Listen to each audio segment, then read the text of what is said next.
Welcome back, everybody, to syracuse.com's SOS Spotlight Athlete of the Week. This week, we're joined by one of the best girls lacrosse players in Section 3, Ava Angello from Fayetteville-Manlius. She leads the section in goals and points, and she's taking a break after school before practice today. Thank you for joining us today. Thank you for having me.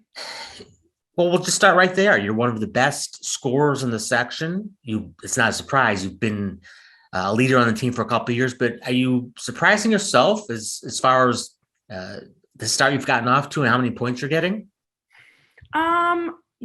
Yes and no, I would say. No, because I have so much faith that my teammates will put me in that position and to be able to score. It's really a full team effort, starting from the goalie, coming all the way up through the defense and onto the attack. I know like Melanie Steigerwald has 50 assists on the season, and she's been a huge contributor to hitting me on a cut or finding me in the middle. So I'm definitely not surprised about how our whole team is contributing to this offense to help me for sure.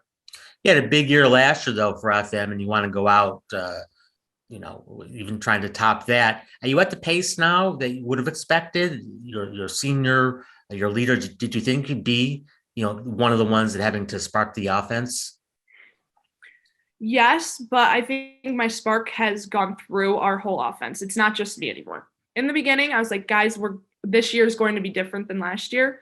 And everyone has gotten on that train, and it's the whole team now. It's not just me. You score a lot, and scoring's fun. What is the best part of lacrosse for you through the years as you look back through your development? What's the most fun about the sport?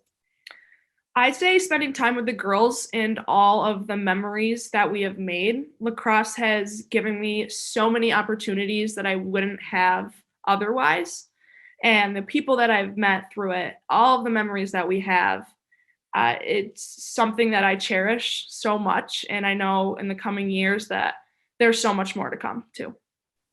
Well, you're about 6 foot tall and you score a lot, so you're not hard to find out there. In fact, obviously you stand out to everybody, including defenses, who I'm sure pay a lot of attention to you. As the years have gone on and you scored a bunch of goals the past few years, what sort of defensive adjustments have you seen against you? And then what kind of counter moves do you have to make to remain successful? Yeah. There have been face guards in certain games, but I don't let the defense kind of get to me. I use what they give me and to my advantage or to help my teammates, whether I'm getting a face guard and they won't slide off of me. So I'll set a screen so they can go to goal. Or it's if I get the ball and I get a quick slide, I find a cutter coming off of a stack. I just play my game and I adjust. I don't let the defense dictate what I do. Sure. Do you have a favorite move or tactic or offensive set that FM uses to sort of put you in position to score? I think our offense is very diverse. We have a whole bunch of different plays, moves, different looks from different areas. I know that me and Melanie Steigerwald have a good connection where like me cutting off of the elbow off the back door and she'll always find me. She always hits me with a great pass. That's something that me and Mel really like, and that it's a play that I like. If you had to look back with the past couple of years, of course, 2020 was COVID season, so there was no season, but past couple of years where you feel your game has evolved the most, what would it be? What would it be? Ooh. I would say that my game evolved the most with the offense for sure, and developing different ways to be a threat. Whether it's not just driving from the top with my right hand, it's learning how to drive and keep my head up and finding that person who's open if I have a double come to me. It's attacking from behind. That's something that I normally wasn't super comfortable with. And my coach and my teammates have really helped me to push my game and get better. I know that in practice, my teammates push me super hard to get better every single day. And I think that's huge. Like our team is really good with that. And I think that's something that I've really improved on and I will continue to improve on is handling that pressure from everyone. Well, anybody watching now will see that you're in a very quiet setting background, but it was not always that way. For most of your life growing up, you had two older siblings, very athletic. Sister Maria plays or did play lacrosse, but now she's at the University of Alabama, correct? Yes. And brother Anthony is a great hockey player in the Pittsburgh Penguins system. He's playing for Wilkes-Barre Scranton in the playoffs now. So there was hockey sticks everywhere. There was lacrosse sticks everywhere. There was seldom a moment where somebody wasn't running around, nobody's resting. Tell us a little bit about your childhood with your siblings and how that sort of helped develop the athlete you've grown into now. Yeah. As a child, me, my brother and sister would always be outside doing something, whether it was roller skating to playing lacrosse in the backyard to playing hockey. We always wanted to do something. We were always active. And that brought up, I think, a competitive nature in all of us. Everything we did was competitive, and we pushed each other. And I think that has really brought me to the player I am today. Is I'm super competitive, and I think that definitely helps for sure. And it's just been such a great having siblings and seeing Anthony and Maria both succeed really helps me nowadays. And like, I want to live up to them. Does Anthony check in much? I know he's got a busy schedule, but he's having an exciting career. And so does he keep track of your scores? Do you keep track of his scores? What's the relationship like now? Yeah, we always watch each other's games. He watches online and I watch his games online. We always text after a game in our family group chat. We always talk. It's every day we're talking. Our relationship hasn't taken a beating whatsoever. It's only gotten stronger. So who's the best athlete in the family? That depends on who you ask. Well, you're on our show now. If you would ask Anthony, he would for sure say himself, for sure. But he's not. But I think we both bring different things to the table. We both have different sports. He's a great skater, and I play on foot. I play on a field, and our IQs are very different. But I think we're both good athletes. Well, you are heading toward the peak of your sport because next year you're going to play Division I lacrosse at Johns Hopkins, which you've had your eye on for a couple years now. You've been committed there.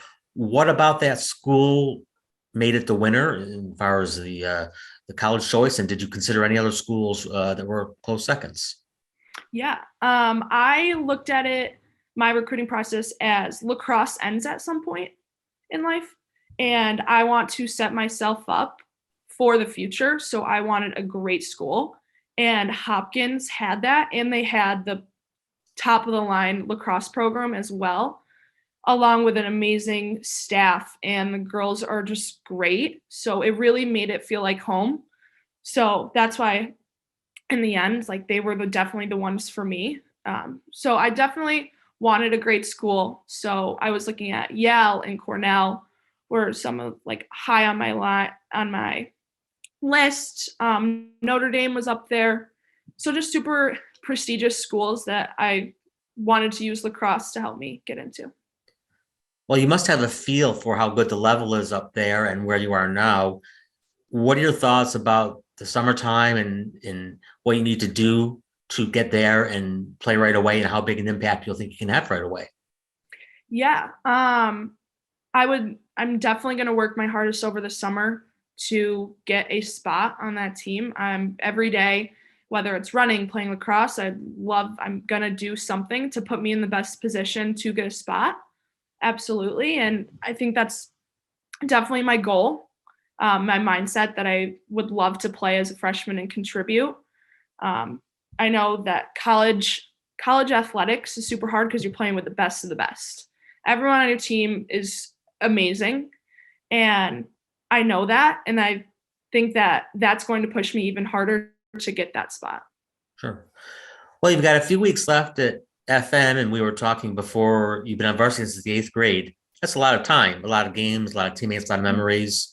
At some point, whether it's regular season, postseason, states, it's going to be over.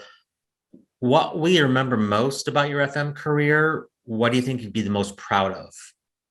Yeah, what I'll remember most is all the times that I've had with the girls and my sister as well. Having the opportunity to play with her when I was in 8th grade is a memory that I will have forever because that's really never going to happen again.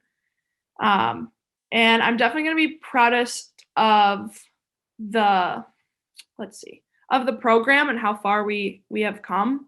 And hopefully I can pass down like leadership values and everything to the team, to younger girls, and have the program on a even better upcoming once I leave.